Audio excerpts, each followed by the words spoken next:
انشاءاللہ جہنم کے بارے میں اور جہنم کی آگ اور جہنمیوں کی صفات کے بارے میں جو احادیث کریمہ میں مضامین بیان کیے گئے انہیں تفصیلی طور پر لیکن بہت ہی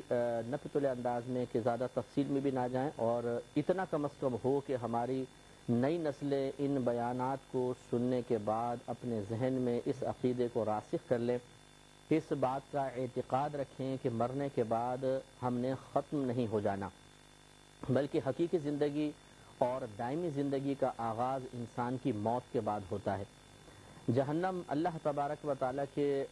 غضب کا مقام ہے جس میں دو طرح کا ٹھکانہ ہوگا، ایک دائمی اور دوسرا عارضی۔ کفار، مشرکین، منافقین، مرتدین یہ سب کے سب جہنم میں ہمیشہ ہمیشہ رہیں گے۔ ان سے مراد وہ کفار و مشرکین مرتدین ہیں جنہیں زندگی میں توبہ کا موقع ملا لیکن وہ توبہ نہ کر سکے اور حالت کفر میں ہی دنیا سے رخصت ہو گئے، یہ ہمیشہ ہمیشہ جہنم میں رہیں گے۔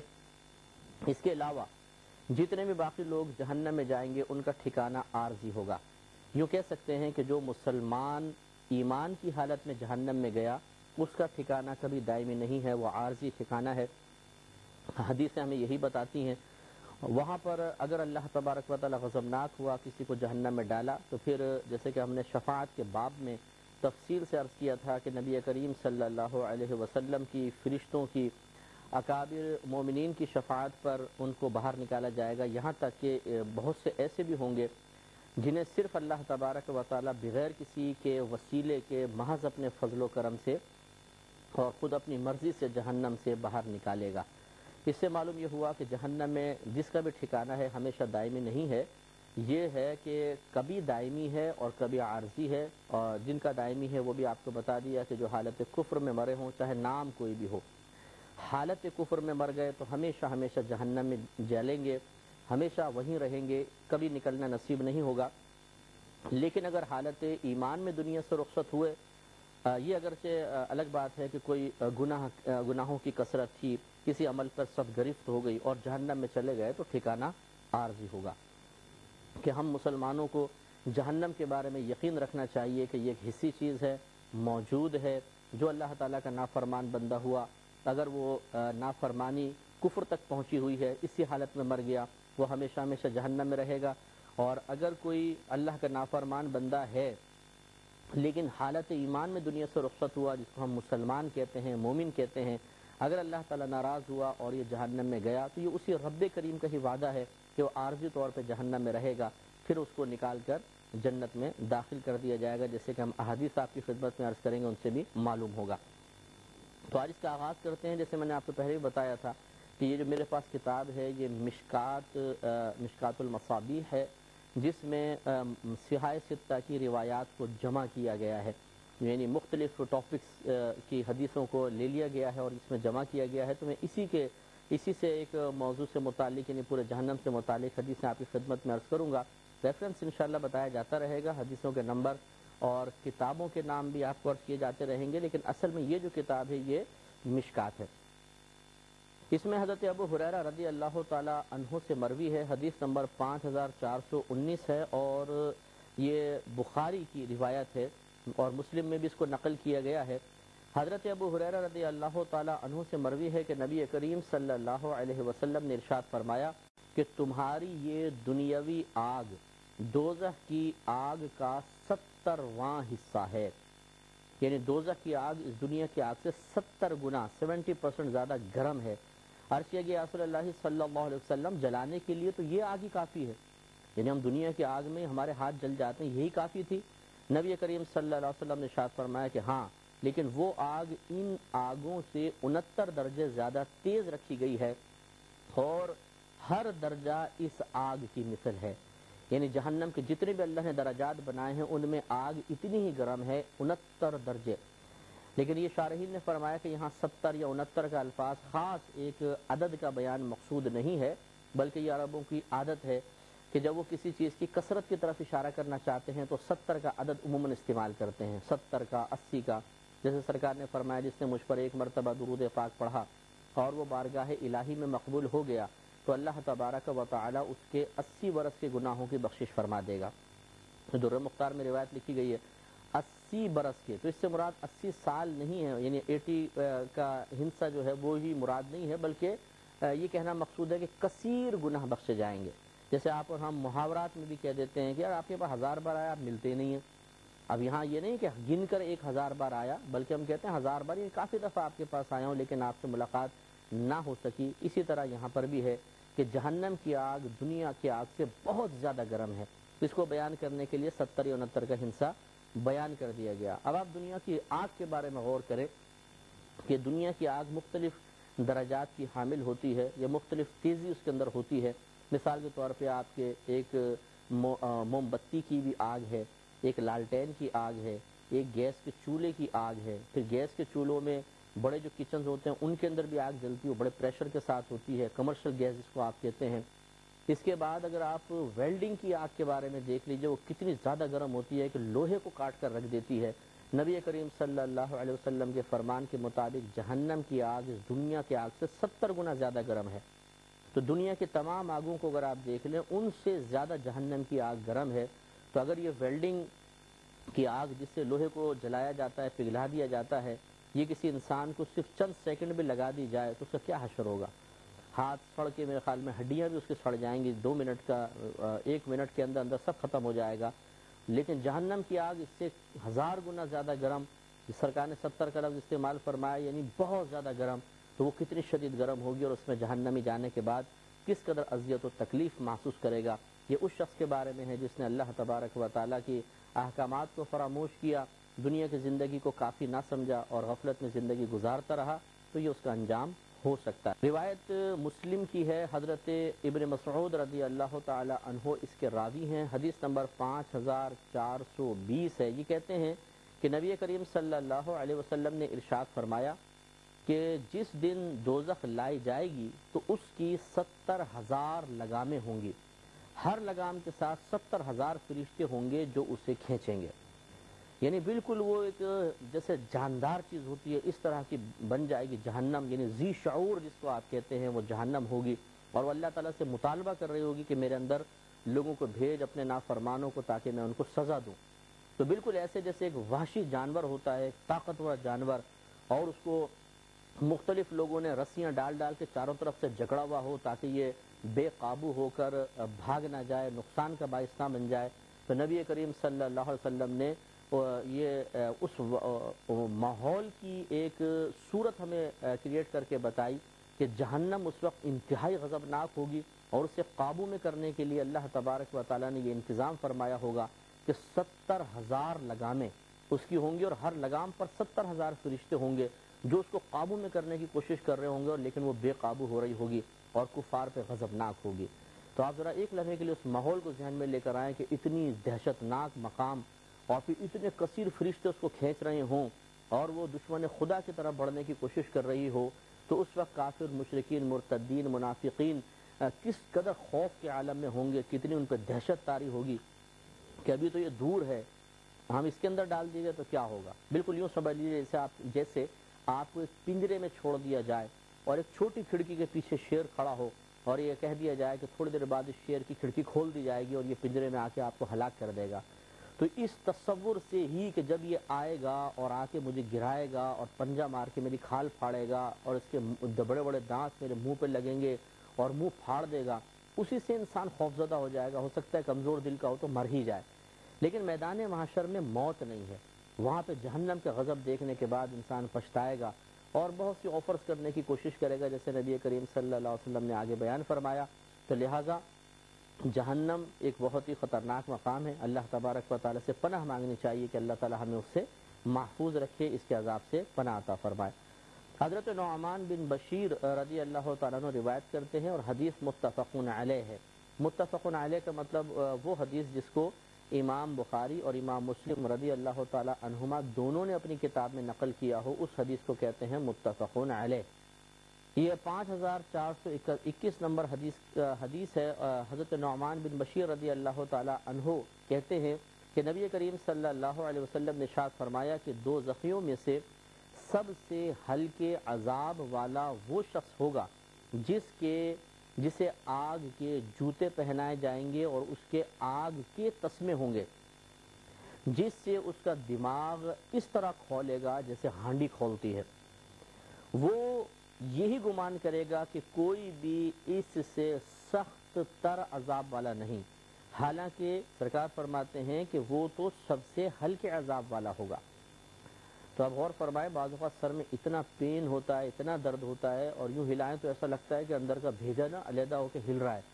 تو انسان چڑچڑا ہو جاتا ہے۔ بچوں پہ کو ڈانٹنا، زوجوں کو ڈانٹنا، اگر افسر ہے تو ماتحت کو ڈانٹنا، اپنے ساتھی کام کرنے والوں پہ برس پڑنا،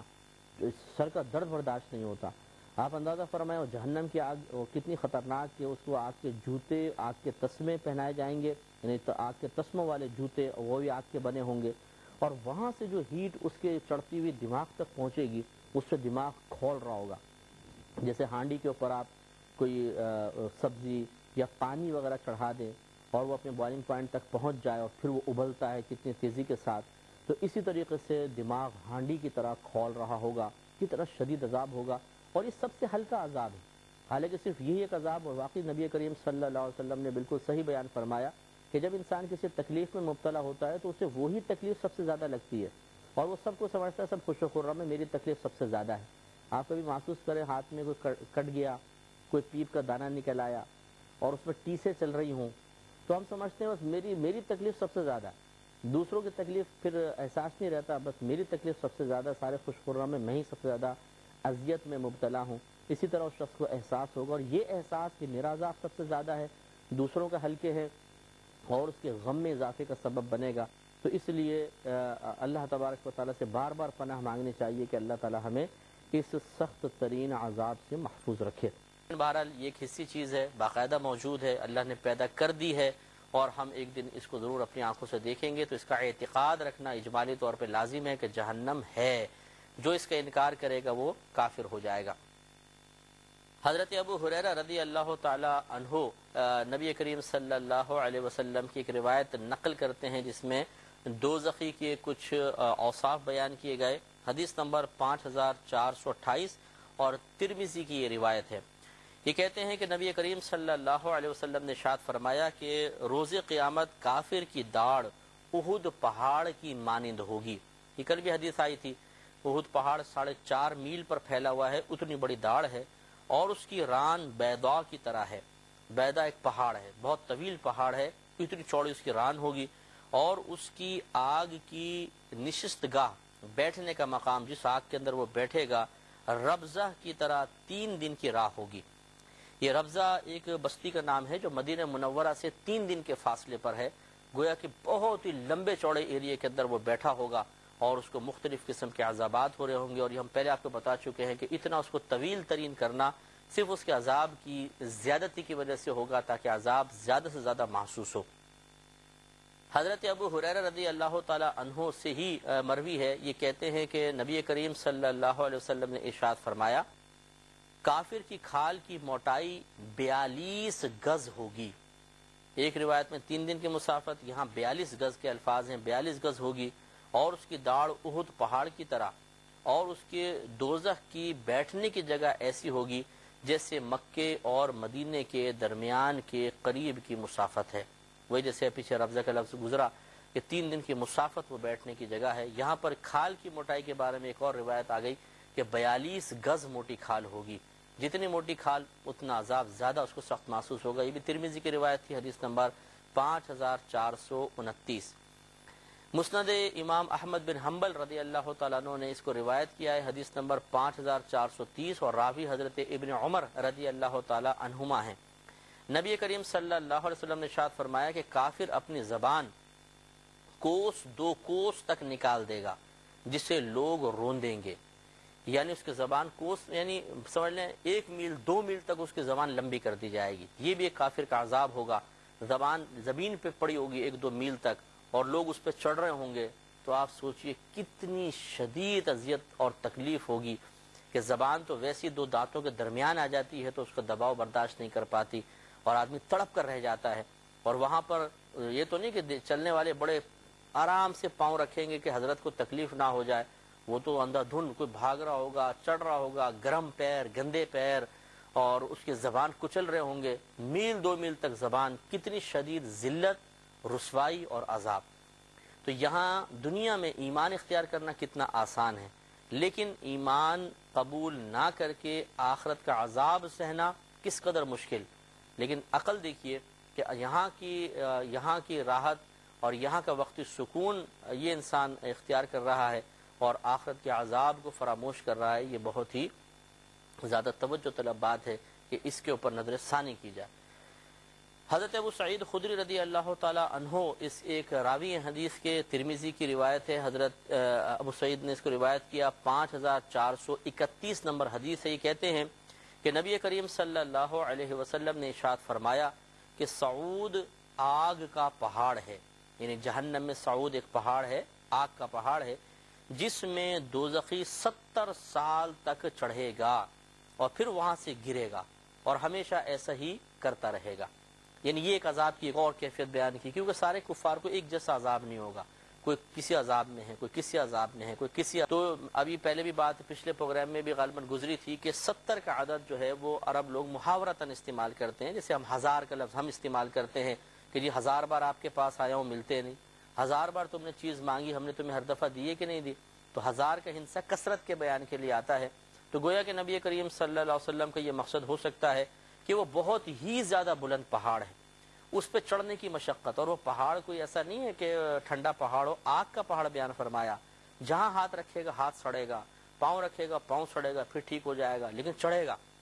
اس سڑن کے باوجود، جلنے کے باوجود وہ چڑھتا رہے گا، آگ برداشت کرتا رہے گا۔ اور ایک روایت میں ہے کہ اس کی حسرت بڑھانے کے لیے جب وہ چڑھے گا تو اس کو جہنم کا اوپر کا دروازہ نظر آئے گا، تو وہ گمان کرے گا کہ شاید اب میں اوپر چڑھ کے باہر نکل جاؤں گا، تو اس کا جوش بڑھ جائے گا اور وہ سخت عذاب برداشت کرتا ہوا اوپر پہنچے گا، تو پھر وہ دروازہ بند کر دیا جائے گا اور اس کو نیچے دھکا دے دیا جائے گا اور وہ اتنی گہرائی سے آ کے پھر گرے گا۔ تو ایک تو جب انسان گر رہا ہوتا ہے نا، ویسے اس کے دل میں دہشت طاری ہوتی ہے اگر وہ عادی نہ ہو، کیونکہ جو اوپر سے چھلانگ لگانے کے عادی ہوتے ہیں ان کا دل بھی گھبراتا ہے، لیکن بہرحال کم، اور جو بالکل ہی عادی نہ ہو وہ تو بعض اوقات گرتے گرتے آدمی بہت زیادہ بلندی سے گرے تو ہارٹ فیل ہو جاتا ہے، آدمی مر جاتا ہے دہشت کی وجہ سے، اور وہاں موت نہیں ہے تو وہ اتنے اوپر پہاڑ سے گرایا جائے گا، اور ایسا نہیں کہ بڑا ہواؤں میں اڑتا ہوا آ رہا ہے، وہ ٹھنڈی ہواؤں کے اندر جہنم ہے، آگ عذاب، اس کو واپس آتے آتے بھی عذاب، پھر زمین کی تہہ پہ گرے گا اور کتنی چوٹ لگے گی اس کو، پھر اوپر چڑھو پھر اترو، پھر اوپر چڑھو پھر گرو، پھر اوپر چڑھو گرو، یہی سارا معاملات وہاں پر ہوتے رہیں گے۔ انہی سے روایت ہے، حضرت ابو سعید خدری رضی اللہ تعالیٰ عنہ روایت کرتے ہیں، ترمذی کی روایت ہے، حدیث نمبر 5432 ہے، یہ کہتے ہیں کہ نبی کریم صلی اللہ علیہ وسلم نے اللہ تبارک و تعالی کے فرمان کل مہلی کے بارے میں فرمایا، یعنی جو جہنمیوں کو پینے کے لیے دیا جائے گا، اللہ تعالیٰ نے فرمایا کل مہل، وہ تیل کی تلچھٹ کی طرح ہے، یعنی جو تیل کے اوپر کا حصہ ہے ویسا ہے۔ تو سرکار نے فرمایا کہ تو جب وہ پینے کے لیے تیل کی یعنی مشروب جو اس کو دیا جائے گا جہنمی کو، وہ ایسا ہوگا جیسے تیل کے اوپر کا حصہ، جو آپ نے دیکھا کبھی کبھی چکنائی سی آ جاتی ہے تیل کے اوپر اور سخت کھولتا ہوا زیادہ گرم ہوتا ہے، کبھی آپ نے چائے بھی پی اوپر کی سطح زیادہ گرم ہوتی ہے، اس طرح تیل اوپر کی سطح زیادہ گرم ہے۔ اب وہ اس کو جب قریب کرے گا، سرکار فرماتے ہیں تو جب اس کے چہرے کے قریب کیا جائے گا تو اس کے چہرے کی کھال اس میں گر جائے گی، اتنا یعنی گرم ہوگا کہ جب وہ قریب کرے گا تو چہرے کی کھال پگھل کر اس میں گر جائے گی۔ آپ اندازہ کریں کہ صرف یہ تصور ہی قائم کریں کہ چہرے کی کھال پگھل کے گر رہی ہے اور اندر کی ہڈیاں نکل آئیں، کس قدر اذیت ناک یہ تصور ہے، اور جس کو یہ اذیت محسوس ہو رہی ہوگی کہ پورے چہرے کی کھال گر رہی ہے جل کر سڑ کر، وہ کس قدر عذاب میں ہوگا۔ لیکن ایسا نہیں ہے کہ یہ ایک دفعہ اور ختم ہو جائے، وہاں موت ہی نہیں ہے اور یہ عذاب کا تسلسل ہمیشہ ہمیشہ جاری رہے گا۔ اللہ تعالی ہم سب کو محفوظ فرمائے۔ حضرت ابو ہریرہ رضی اللہ تعالیٰ عنہ روایت کرتے ہیں، ترمذی کی ہی روایت ہے، حدیث نمبر 5433 ہے، یہ کہتے ہیں کہ نبی کریم صلی اللہ علیہ وسلم نے ارشاد فرمایا کہ دوزخیوں کے سر پر گرم گرم پانی ڈالا جائے گا تو یہ گرم پانی اس میں سرایت کر جائے گا، یعنی سر پھاڑ کے اندر گھس جائے گا، اندر چلا جائے گا، حتیٰ کہ اس کے پیٹ تک پہنچ جائے گا، تو اس کے پیٹ کی چیزوں کو کاٹ ڈالے گا، حتیٰ کہ اس کے قدموں سے باہر نکل جائے گا، اور سرکار فرماتے ہیں اس کے بعد پھر وہ جیسا تھا ویسا بنا دیا جائے گا۔ اب آپ غور فرمائیں کہ چونکہ اللہ کی طرف سے عذاب مقرر ہے نا، جب وہ گرا ہے تو یہ پیٹ پھٹ کے یہاں سے نہیں نکل رہا باہر، وہ یہاں سے گھسے گا تو باقی جو باڈی ہے وہ اس کو باہر نہیں نکلنے دے گی، وہ یوں پھاڑتا ہوا جائے گا اور قدموں کے پاس سے نکلے گا۔ اس کا مطلب ہے پورے پیٹ کی آنتیں پھٹ جائیں گی، پھر وہ رانوں کے اندر سرایت کر جائے گا، وہاں سے عذاب ہوتے ہوتے قدموں سے باہر نکلے گا۔ آپ غور فرمائیں کہ کیا دنیا میں اس طرح ممکن ہے کہ کوئی سر سے پانی ڈالے اور قدموں سے نکلے؟ نہیں ہے۔ تو جہنم کا عذاب یہاں کے یعنی یہاں پر رہ کر ہم ادھر کے عذاب کا صحیح تصور بھی قائم نہیں کر سکتے، اس لیے کہ اس کی نظیریں دنیا میں موجود نہیں ہیں۔ لیکن کس قدر سخت عذاب ہے جس شخص کو ہو رہا ہوگا الامان والحفیظ کہ وہی یہ بات جانتا ہوگا کہ اس کی شدت اور سختی کتنی ہے۔ حضرت ابو امامہ رضی اللہ تعالی عنہ روایت کرتے ہیں، ترمذی کی ہی روایت ہے، حدیث نمبر 5434 ہے۔ یہ کہتے ہیں کہ نبی کریم صلی اللہ علیہ وسلم نے اللہ تعالیٰ کے فرمان کی یسقا من ماء صدید یتجرعہ کے متعلق فرمایا کہ اسے ایسا پانی، پیپ کا پانی دیا جائے گا جہنمی کو، جس کو وہ گھونٹ گھونٹ کر کے پیے گا۔ یہ اللہ نے قرآن میں بیان فرمایا۔ تو نبی کریم صلی اللہ علیہ وسلم اس کی وضاحت اور تشریح کرتے ہوئے ارشاد فرماتے ہیں کہ جب اس کے منہ کے قریب یہ پانی کیا جائے گا، یعنی پیپ ہوگی جہنمیوں کے زخموں سے نکلا ہوا پانی اور پیپ گندا، یہ اس کو دیا جائے گا پینے کے لیے۔ سرکار فرماتے ہیں تو وہ اس کو ناپسند کرے گا، لیکن اس کے قریب کیا جائے گا تو یہ پانی اس کے چہرے کو بھون ڈالے گا، ابل جائے گا چہرہ۔ جیسے ایک دم آپ نے دیکھا ہوگا ایک دم تیز آگ کسی کی طرف چلی جائے تو چہرہ جل کر ایک دم ختم ہو جاتا ہے، جیسے تیزاب ڈال دیا جائے۔ کبھی آپ نے گٹر کی لائن کھولنے کے لیے ہی نالی کے اندر تیزاب ڈال کر دیکھیے کیسے ایک دم جھلسا دیتا ہے زمین کے اوپر ایک دم، اور بدبو اٹھتی ہے اس کی۔ یہ اگر چہرے پر ڈال دیا جائے تو سڑ کے ختم ہو جائے۔ تو یہ اسی طریقے سے یہ گرم جو پیپ کا پانی ہوگا، گندا پانی ہوگا، پہلے تو ناپسند کرے گا اس کی گندگی کو دیکھ کر، لیکن اللہ کا عذاب ہے، وہ قریب کیا جائے گا تو چہرہ بھن جائے گا۔ اور سرکار فرماتے ہیں اس کے سر کی کھال گر پڑے گی، پگھل کے سر کی کھال گر جائے گی، اور لیکن پھر بھی وہ اس کو پیے گا، اور جب اس کو پیے گا تو اس کی آنتوں کو کاٹ ڈالے گا، جو اس کے پیچھے کے مقام سے باہر نکل پڑیں گی، کٹ جائے گا، سب ختم ہو جائے گا۔ اللہ تعالیٰ فرماتا ہے اور وہ گرم پانی پلائے جائیں گے جو ان کی آنتیں کاٹ ڈالے گا۔ اور اللہ تعالیٰ کا یہ بھی فرمان ہے کہ اگر وہ پانی مانگیں گے تو انہیں تیل کی تلچھٹ جیسا پانی دیا جائے گا، اور یہ بئس الشراب، یہ بڑا برا پانی ہے، بہت ہی خراب قسم کا مشروب ہے، جو انسان کو راحت نہیں دے گا بلکہ عذاب میں اضافہ کرے گا۔ اللہ تعالیٰ ہمیں محفوظ فرمائے۔ حضرت ابو سعید خدری رضی اللہ تعالیٰ عنہ سے مروی ہے، ترمذی کی روایت ہے، حدیث نمبر 5435 کہ نبی کریم صلی اللہ علیہ وسلم نے ارشاد فرمایا کہ دوزخ کے احاطے کی 4 دیواریں ہیں، ہر دیوار کی موٹائی 40 سال کی مسافت ہے۔ یعنی ایک گویا کہ دوزخ جو ہے ایک چوکور سا ایک گھر ہے سمجھ لیجئے، اور کتنا بڑا ہے اندر، یہ تو آپ خود اس سے اندازہ کر لیں کہ ایک ایک جہنمی کے بیٹھنے کی جگہ جب 3 دن کی مسافت ہے، تقریباً 92 کلومیٹرز ہے، اور اربوں خربوں کے حساب سے جہنمی ہوں گے، تو آپ اندازہ کریں کہ کتنی بڑی وہ جہنم ہے۔ اور اس کے جب آپ دیواروں کو دیکھیں تو سرکار فرماتے ہیں 40 سال کی مسافت ہے، یعنی اگر ایک دیوار کو دیکھ لیں ایک سائڈ کی، اس کے ایک کنارے سے چلیں تو 40 سال تک گزرنے کے بعد پھر دوسرے کنارے تک پہنچیں گے۔ تو جس کی چاروں طرف کی دیواریں اتنی موٹی ہیں، پھر وہ خود جہنم کس قدر وسیع ہوگی، تو عقل میں یہ چیز نہیں آ سکتی ہے، اس کا تصور ہی آپ قائم نہیں کر سکتے۔ اتنی بڑی دیوار کا تصور قائم کر کے دیکھیں جو 40 سال کی مسافت رکھتی ہو، آئے گا ہی نہیں ذہن میں، اس لیے کہ تصور اسی چیز کا ذہن میں آتا ہے جس کو ہم نے خود دیکھا ہو یا اس کی کوئی نظیر ہمارے دنیا کے اندر موجود ہو۔ تو زیادہ سے زیادہ دیواریں، چین کا تصور آ گیا، ہاں بھی اتنی چوڑی ہے، ٹھیک ہے، کوئی قلعہ کبھی دیکھا ہو کسی ٹی وی کے پروگرام میں تو اس کا تصور آ جائے گا، ہم قلعے کی دیواریں اتنی چوڑی ہوتی ہیں، لیکن 40 سال کی مسافت آپ اندازہ کریں، یہ تو تصور میں بھی نہیں آ سکتا، لیکن یہ ہے، موجود ہے۔ اور یہ ضمن میں عرض کر دیتا ہوں کہ یہ اگر ذہن میں سوال پیدا ہو یہ اتنی بڑی جہنم کیسے ہوگی، تو یہ وہی شخص کہے گا کہ جس نے آسمان، یہ جو سیاروں کے بارے میں، آسمان کے بارے میں، خلا کے بارے میں سائنسدانوں کی تحقیق کو کبھی نہیں پڑھا ہوگا۔ ہماری زمین سے کئی ہزار گنا بڑے سیارے اس خلا کے اندر بالکل ایسے گھوم رہے ہیں جیسے ننھے ذرات ہوتے ہیں، اتنی بڑی یہ کائنات ہے۔ ابھی تو ہم نے دیکھا نہیں کچھ بھی، آپ یہ ڈاکومنٹری اس کی کوئی فلم دیکھیے جو خلا کے بارے میں بنائی گئی ہو، یا اس کے بارے میں نیٹ پر کوئی اگر آپ کو ویب سائٹ مل جاتی ہے اس کو آپ پڑھیں، میں کہتا ہوں ضرور پڑھیے تاکہ اللہ تبارک و تعالیٰ کی قدرت عظیمہ کا احساس ہو اور نبی کریم صلی اللہ علیہ وسلم کے بیان کردہ ان بیانات کو سننے کے بعد انسان خلاف عقل قرار نہ دے، یہ کیسے ہو سکتا ہے اتنی بڑی جہنم جس کی ایک دیواری 40 سال کی مسافت ہو؟ ذرا خلا کے بارے میں غور کر لیں، اس دنیا کے بارے میں غور کریں، یہ تو بہت چھوٹا سیارہ ہے۔ ہمارا یہ سورج جو ہے یہی زمین سے کئی ہزار گنا بڑا ہے اور کروڑوں میل کے فاصلے پر ہے، اور دیکھیں جب کروڑوں میل کے فاصلے پر ہے آپ خود سوچ لیجئے، اور اس کی لیکن روشنی جیسی وہ نکلتا ہے فوراً پلک جھپکتے میں زمین تک پہنچ جاتی ہے۔ ایک رب نے اتنے بڑے بڑے سیارے بنائے اور اس کو جس خلا میں رکھا، اس خلا کی وسعت کا عالم کیا ہوگا؟ تو اس کے لیے اس قسم کی جہنم بنانا کون سا مشکل کام ہے؟ یہ کوئی مطلب ماورائے عقل چیزیں نہیں ہیں، یہ باقاعدہ عقلی چیزیں ہیں، سائنس اس کو پروف کر رہی ہے۔ تو ہم یہ کہتے ہیں کہ بالکل سائنسی علوم کا سیکھنا بہت ضروری ہے فی زمانہ، تاکہ مذہب اسلام کے وہ عقائد جو ہمارے نبی کریم صلی اللہ علیہ وسلم نے بیان فرمائے، معاذ اللہ ثم معاذ اللہ کوئی ان کو خلاف عقل کہہ کر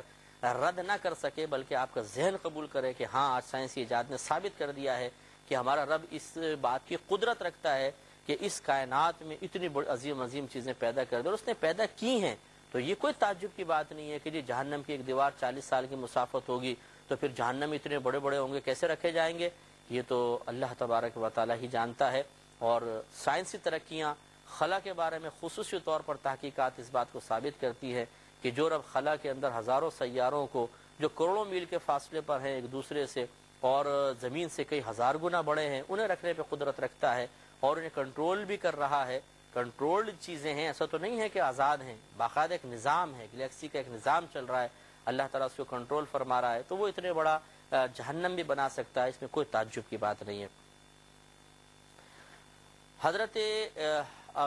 حضرت ابو سعید خدری رضی اللہ تعالی عنہ سے ہی روایت ہے، ترمذی کی روایت ہے، 5436 نمبر حدیث ہے، اس کو ذرا غور سے سماعت فرمائیں کہ نبی کریم صلی اللہ علیہ وسلم نے ارشاد فرمایا کہ اگر جہنمیوں کے غساق کا ایک ڈول دنیا میں بہا دیا جائے تو دنیا والے سارے اس کی بدبو سے فطرے میں مبتلا ہو جائے۔ غساق اصل میں جو دوزخیوں کے جسم سے نکلنے والا پانی ہوگا، ان کے زخموں سے پیپ وغیرہ، اسے غساق کہتے ہیں۔ سرکار فرماتے ہیں کہ اس کا ایک ڈول اس دنیا میں الٹا دیا جائے، اتنی سڑاند اور بدبو ہوگی کہ سارے دنیا والے اس بدبو کے اندر مبتلا ہو جائیں گے اور عذاب میں مبتلا ہو جائیں گے۔ کسی اگر فیکٹری میں ایسڈ کا کام ہو رہا ہو تو اس کے کئی میل دور تک اس ایسڈ کے اثرات ہوتے ہیں، بدبو، اور مطلب وہ ناک میں ایسڈ چڑھتا ہے، جیسے سے آپ قریب ہوں گے عجیب و غریب حالت ہو جاتی ہے انسان کی۔ یہ دنیاوی مثالیں موجود ہیں کہ اگر ایک مقام پر کوئی بدبودار چیز ہے تو اس کے اثرات کئی میل دور تک محسوس کیے جاتے ہیں۔ رحمت کونین صلی اللہ علیہ وسلم دوزخیوں کے زخموں کے، ان کے جسموں کے پانی کی بدبو کے بارے میں ارشاد فرماتے ہیں اگر ایک ڈول دنیا میں ڈال دیا جائے، ساری دنیا والے بدبودار ہو جائیں، فطرے میں مبتلا ہو جائیں، پوری بدبودار چیزیں سڑ جائیں، اس طرح کا صورتحال ہو جائے، تو یقیناً یہ کوئی خلاف عقل چیز نہیں ہے۔ اللہ تعالی ہمیں ان کو سمجھنے کی توفیق عطا فرمائے، اور ہماری دعا ہے کہ ہمیں بھی اور جو ہمارے سننے والے بھائی بہن ہیں ہم سب کو اللہ تعالیٰ دوزخ سے محفوظ فرمائے، آمین۔ ہم جنت کے بارے میں گفتگو کی، پھر جہنم کے بارے میں تفصیلی کلام کر رہے تھے۔ پہلے آج میں آپ کی خدمت میں جنت و دوزخ کے تخلیق کے بارے میں 2 حدیثیں انشاءاللہ عرض کرتا ہوں، اور پھر ہم جہنم کے احوال کی طرف دوبارہ آئیں گے۔ حضرت ابو ہریرہ رضی اللہ تعالی عنہ بیان کرتے ہیں، اور یہ حدیث متفق علیہ ہے، یعنی امام بخاری اور امام مسلم رضی اللہ تعالی عنہ دونوں نے اس حدیث پاک کو بخاری و مسلم میں نقل کیا ہے۔ یہ کہتے ہیں کہ نبی کریم صلی اللہ علیہ وسلم نے ارشاد فرمایا کہ ایک مرتبہ جنت اور دوزخ کے درمیان مناظرہ ہوا، باقاعدہ مکالمے کی اللہ تعالیٰ نے ان دونوں کو توفیق عطا فرما دی۔ تو دوزخ بولی کہ میں غرور والوں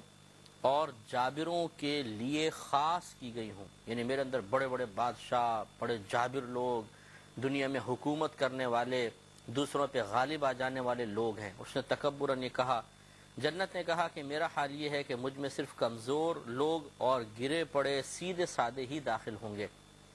یعنی یہ جنت کا اپنے الفاظ کی ادائیگی ہے، مطلب میرے اندر انبیاء علیہ السلام بھی ہیں، ان کے لیے معاذ اللہ گرے پڑے کا الفاظ تو استعمال نہیں ہوگا، یہ عام لوگوں کے لیے کہ جن کو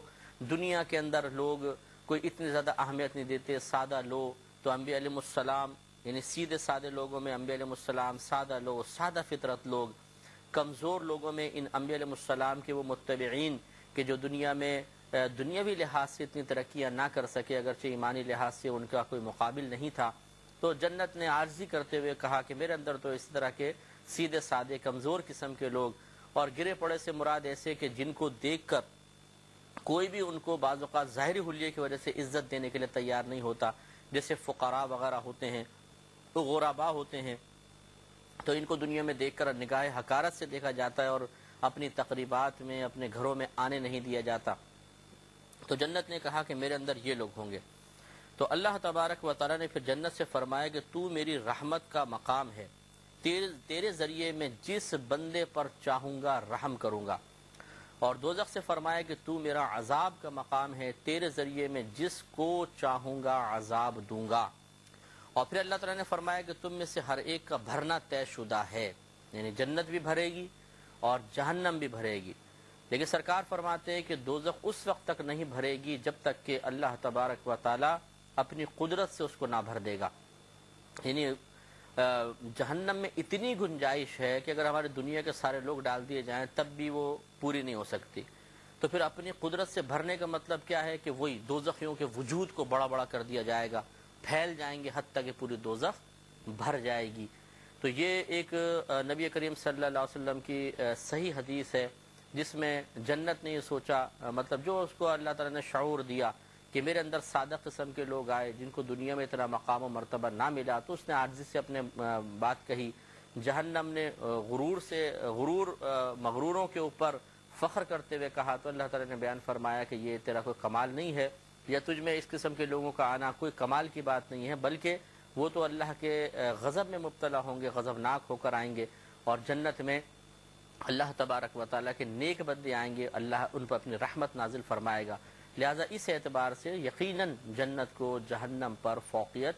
حاصل ہے۔ تو گویا کہ ان کا مناظرہ مکالمہ ہوا، لیکن اللہ تبارک و تعالیٰ نے جنت کو فوقیت دی۔ اس سے معلوم یہ ہوا اس حدیث سے کہ یقیناً جنت کا وجود ہے، جہنم کا وجود ہے، اور اللہ تبارک و تعالیٰ نے طے کر لیا ہے کہ ان دونوں کو ضرور بھرا جائے گا، لیکن ان کے حاصل کرنے اور ان سے بچنے کے معاملات ذرا سے مختلف ہیں، یعنی جہنم سے بچنے کے اور جنت میں داخلے کے لیے حدیث سماعت فرما لے۔ ترمذی، ابو داؤد، نسائی تینوں نے اس کو روایت کیا۔ حضرت ابو ہریرہ رضی اللہ تعالی عنہ ہی اس کے راوی ہیں۔ یہ کہتے ہیں کہ نبی کریم صلی اللہ علیہ وسلم نے ارشاد فرمایا کہ جب اللہ تبارک و تعالی نے جنت کو پیدا فرمایا تو جبریل امین علیہ السلام سے فرمایا کہ اے جبریل جاؤ اسے دیکھو، میں نے ایک چیز تیار کی ہے۔ تو انہوں نے جا کر اسے دیکھا اور جو اس کے رہنے والوں کے لیے تیار کیا تھا ان تمام نعمتوں کو ملاحظہ کیا، تو واپس آ کے عرض کی اے میرے رب تیری عزت کی قسم کہ کوئی بھی ایسا نہ ہوگا کہ جو اس میں داخل نہ ہو، یعنی جو اس کے بارے میں سنے اور پھر اس میں داخل نہ ہو، یہ نہیں ہو سکتا، کیونکہ اتنی تو نے پیاری پیاری نعمتیں تیار کر رکھی ہیں کہ جو ان کے بارے میں سنے گا وہ ضرور جنت میں داخل ہو جائے گا۔ پھر اللہ تبارک و تعالیٰ نے جنت کو مشقتوں سے ڈھانپ دیا، یعنی عبادات کی ادائیگی کی مشقت، گناہوں سے بچنے کی مشقت، اللہ تبارک و تعالیٰ کی اطاعت کی مشقت، کیونکہ ان تمام چیزوں میں یقینی سی بات ہے کہ مشقت کے پہلو تو ہیں۔ نفس شدید اذیت اور بعض اوقات تکلیف محسوس کرتا ہے، اسی طریقے سے اپنی خواہشات کو قربان کرنا پڑتا ہے، اس میں انسان کو مشقت محسوس ہوتی ہے۔ نمازیں پڑھنا، حلال کی تگ و دو میں اور حرام سے بچنے کی تگ و دو میں بڑی اذیت اور بڑی تکلیف ہوتی ہے۔ انسان چاہتا ہے کہ میری جو ضروریات ہیں آسانی سے پوری ہو جائیں، لیکن اسے جب وہ محنت کر کے حلال کے ذریعے ضروریات پوری کرنے کی کوشش کرتا ہے تو یقینی سی بات ہے کہ سب پوری نہیں ہو پاتی، اس میں اس کو بڑی اذیت ملتی ہے، روحانی تکلیف، جسمانی تکلیف اور بہت سارے معاملات۔ تو جب اللہ تبارک و تعالی نے جنت کو ان تمام معاملات سے ڈھک دیا تو پھر فرمایا اے جبرائیل اب اسے جا کر دیکھو۔ تو جبریل امین گئے اور اس کو دیکھ کر واپس آئے، عرض کی اے میرے رب تیرے عزت و جلال کی قسم کہ اب تو میں ڈرتا ہوں کہ اس میں شاید ایک بھی شخص داخل نہیں ہوگا۔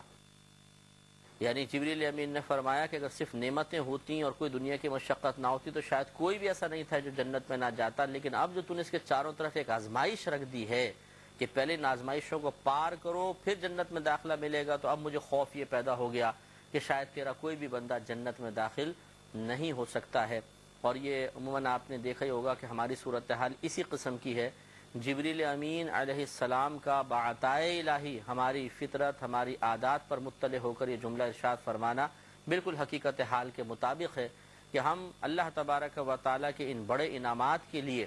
دنیا میں کسی قسم کی مشقت برداشت کرنے کے لیے تیار نہیں ہیں۔ بے عملی ہم نہیں چھوڑتے، گناہ کرنا ہم نہیں چھوڑتے، کوئی نافرمانی کا کام کرنا ہم نہیں چھوڑتے، فرما برداری ہمیں بوجھ محسوس ہوتی ہے، کوئی ہمیں سمجھاتا ہے تو اس کی نصیحت، اس کی باتیں ہمیں کاٹ کھانے کو دوڑتی ہیں، تکلیف محسوس ہونے لگ جاتی ہے۔ اللہ تعالیٰ اور اس کے رسول کریم صلی اللہ علیہ وسلم کی طرف سے حاصل شدہ نعمتیں ضرور ہم کھاتے پیتے ہیں اور ان سے حفظ نفس حاصل کرتے ہیں، لیکن ان کے احکام ماننے کے لیے ہم بالکل تیار نہیں ہیں، غصہ آتا ہے اور بے پرواہی کی زندگی گزارتے رہتے ہیں۔ تو یقیناً جبریل امین نے بالکل صحیح فرمایا کہ جنت کی صرف نعمتیں ہوتی ہیں، کوئی مقام مشقت کا یہاں پر قائم نہ کیا جاتا، کوئی مشقت کے معاملات نہ ہوتے تو شاید پھر کوئی بھی ایسا نہیں تھا جو جنت میں داخل نہ ہوتا۔ لیکن اب چونکہ اللہ تعالیٰ نے جنت کو مختلف آزمائشوں کے درمیان مقید کر دیا کہ پہلے آزمائشوں سے گزرو پھر جنت میں آؤ، تو انہوں نے فرمایا اب تو مجھے خطرہ لگتا ہے کہ ایک آدمی بھی جنت میں داخل نہیں ہوگا۔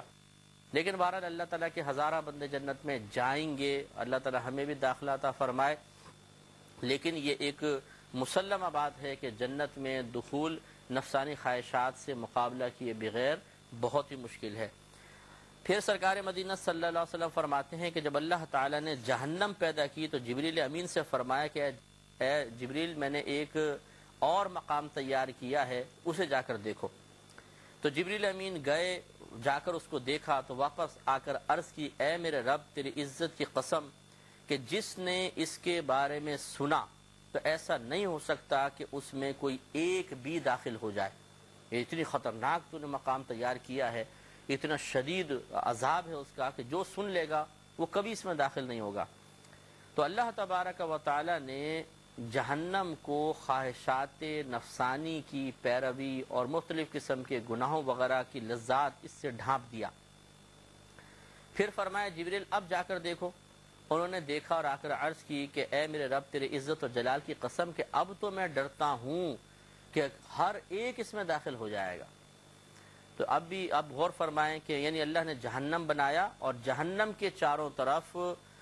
گناہوں کی لذات، نفسانی خواہشات کی تکمیل، اللہ تعالیٰ کی معاذ اللہ نافرمانی کے ذریعے وقتی سکون، ان چیزوں کو رکھ دیا۔ تو گویا کہ یہ چیزیں جہنم میں داخلے کا سبب بنتی ہیں اور ان میں اتنی اٹریکشن ہے اور اتنا زیادہ انسان ان چیزوں کی طرف مائل ہے کہ جبریل امین نے بالکل صحیح فرمایا کہ اب تو مجھے لگتا ہے کہ کوئی بھی ایسا نہیں ہوگا جو جہنم میں نہ جائے، کیونکہ سب انسان، انبیاء علیہ السلام، صحابہ کرام، اولیاء عظام، علماء، فقہا، نیک مومنین مومنات کے علاوہ کی ہم بات کر رہے ہیں، ان کا بھی مقصود یہی تھا کہ یہ لوگ جو عام مسلمان ہیں، عام لوگ ہیں، چاہے وہ کفار ہیں، مشرکین ہیں، مرتدین، منافقین ہیں، کہ یہ لوگ نہ تو نفسانی خواہشات کو چھوڑیں گے، نہ گناہوں کو چھوڑیں گے، نہ اللہ تبارک و تعالیٰ کی نافرمانی کے ذریعے وقتی سکون کے حصول کے سلسلے کو ترک کریں گے۔ تو پھر یہ چیزیں کرتے کرتے ان کے بیچ میں تو جہنم رکھی گئی ہے، تو یہ جہنم میں جا طلب بات یہ کریم صلی اللہ علیہ وسلم کم و بیش 1500 سال پہلے اس بات کی وضاحت کر دی کہ تمہاری پیدائش سے پہلے ہی اللہ نے جنت اور جہنم کو پیدا کر دیا۔ جنت میں دخول کے لیے کیا کیا کرنا چاہیے، جہنم میں دخول کے لیے کیا کیا چیزیں سبب بن سکتی ہیں، اس کی وضاحت کر دی گئی۔ اب یہ ہم پر ہے کہ ہم ان سے کوئی فائدہ حاصل کریں نہ کریں، کوئی نصیحت حاصل کریں یا نہ کریں۔ اب تمام چیزیں واضح ہیں، ہمارے سامنے ہیں۔ انسان کو چاہیے کہ ذرا عقل کا دامن تھامے اور اللہ تبارک و تعالیٰ کی نعمتوں کا اعتراف کرتے ہوئے، جہنم کے احوال کو پیش نظر رکھتے ہوئے، جنت کی نعمتوں پر توجہ کرتے ہوئے اپنے اعمال کو، عقائد کو درست رکھے اور اللہ تعالیٰ کی رضا حاصل کرنے کی کوشش کرے۔ چند مزید حدیثیں جہنم کے بارے میں اور سماعت فرمائیں۔ ابو بردہ رضی اللہ تعالیٰ عنہ اس حدیث کے راوی ہے جو میں آپ کی خدمت میں عرض کر رہا ہوں۔ دارمی کی روایت حدیث نمبر 5442 ہے۔ یہ کہتے ہیں کہ یہ اپنے والد گرامی سے روایت کرتے ہیں کہ رسول کریم صلی اللہ علیہ وسلم نے ارشاد فرمایا کہ دوزخ میں ایک وادی ہے جس کا نام ہب ہب ہے، ہر تکبر کرنے والا وہاں رہے گا۔ تو تکبر کا مطلب ہوتا ہے کہ سامنے والے کو اپنے سے حقیر اور کمتر تصور کرنا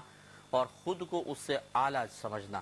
تو تو اللہ تبارک و تعالی نے جہنم میں خاص وادی ہب ہب نامی تیار کی ہوئی ہے، جن میں اس قسم کے متکبرین کو ڈالا جائے گا، چاہے وہ کفار میں سے ہوں چاہے وہ مسلمانوں میں سے ہوں۔ اور یہ ہو سکتا ہے کہ اللہ تبارک و تعالی جب کسی حالت ایمان میں کوئی دنیا سے رخصت ہو تو اتنا طویل عرصے وہاں پر نہ ٹھہرے، لیکن کلام مطلق ہے۔ اکثر مفسرین نے شارحین نے ویسے اس کو کافروں کے ساتھ ہی مخصوص کیا ہے کہ کافر متکبر ڈالے جائیں گے، لیکن بہرحال مطلق کلام جب ہو، یعنی وہ کنڈیشن نہ لگائی ہو، کوئی خاص پرٹیکولر کسی ایک گروہ کا تذکرہ نہ کیا ہو، تو اس میں عمومی معنی لے سکتے ہیں۔ لہذا مسلمان متکبر بھی اگر اللہ تعالیٰ اس سے ناراض ہوا تو ہو سکتا ہے کہ اس مقام پر ڈال دیا جائے۔ تو ہب ہب جو ہے اس کا معنی ہوتا ہے تیز اور جلدی کے معنی میں ہوتا ہے۔ اس وجہ یہ ہے، بزرگوں نے فرمایا کہ اس کی وجہ تسمیہ یہ ہے، اس وادی کو ہب ہب اس لیے کہتے ہیں کہ اس میں ایک ایسی آگ ہے جو گناہ گاروں کو بہت تیزی اور جلدی کے ساتھ جلاتی ہے، بہت تیزی کے ساتھ، یعنی دوزخ کے دوسرے مقامات کے مقابلے میں یہ آگ زیادہ تیزی سے جلاتی ہے، جبکہ دوسری آگ بھی شدید گرم ہے لیکن یہ بہت تیزی سے جلا دیتی ہے، اس لیے اس کا نام ہب ہب اللہ تبارک و تعالی نے تجویز فرمایا۔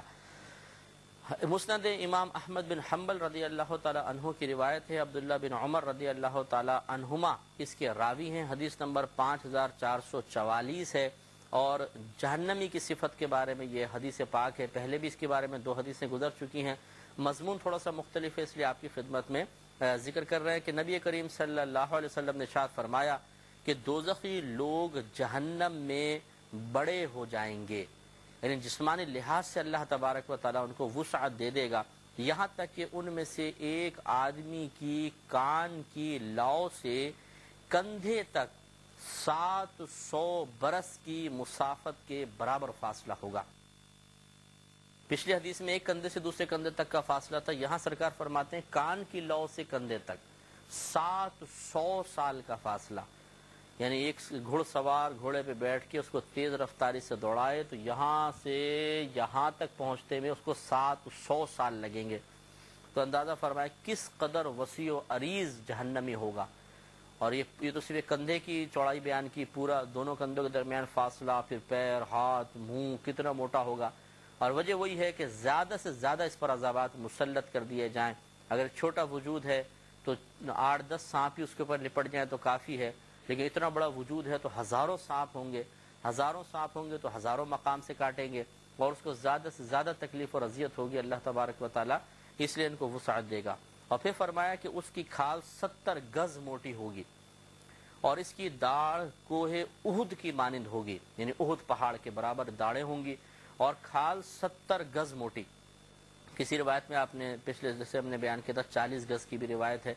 تو یہ ہو سکتا ہے، ایسا نہیں کہ ان حدیثوں میں باہم کو ٹکراؤ ہے، بلکہ یہ مختلف جہنمیوں کی مختلف کیفیات ہیں کہ کوئی جہنمی تو اتنا بڑا کیا جائے گا، کسی کو اتنا کر دیا جائے گا، کسی کو اس قدر وسعت دی جائے گی۔ چنانچہ ان حدیثوں میں باہم اگر اعداد کے بیان میں تھوڑا سا اختلاف بھی نظر آتا ہے تو یہ نہیں ہے کہ ایک حدیث صحیح ہے دوسری غلط ہے، یہ کیسے ہو سکتا ہے کہ ایک جگہ یہ فرمایا دوسری جگہ یہ فرمایا تو باہم ٹکراؤ ہو گیا، بلکہ حقیقت حال کا بیان مقصود ہے کہ یہ بھی ہو سکتا ہے اور ایسا بھی ہوگا بہت سے جہنمیوں کا۔ اللہ تعالی ہمیں جہنم سے محفوظ فرمائے اور اپنی رحمت سے داخل جنت فرمائے، آمین۔ وآخر دعوانا ان الحمدللہ رب العالمین۔